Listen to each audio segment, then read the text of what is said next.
Good afternoon and welcome to our KRQE.com webcast. I'm Deanna Sauceda. We begin with the forecast. Here's Kristen.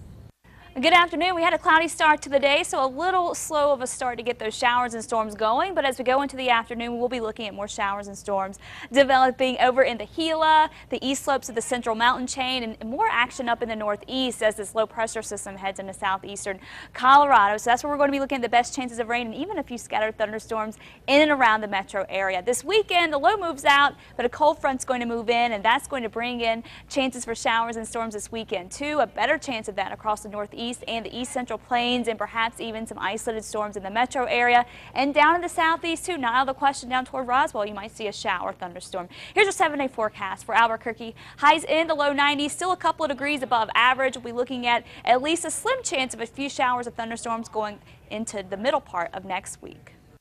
Thanks a lot, Kristen. Yet another delay in the trial of the man police say was high on meth when he crashed into a family, killing an 18-month-old Albuquerque boy.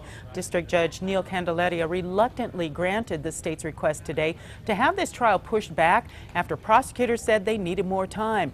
Defense attorneys also complained the state provided a list of more than 60 possible doctors that could testify. That's now been reduced to 16. Police say Rascon admitted he was high on meth and sleeping pills when he slammed into the back of a car carrying 18-month-old Brandon Lucero in May of 2010. Rascon's attorneys also wanted the tampering with evidence charge dropped and that initial citation given to Rascon at the crash scene be introduced into the trial, and both of those requests were denied. Judge Candelaria also ordered both sides to finish interviews and complete pretrial work by the end of September.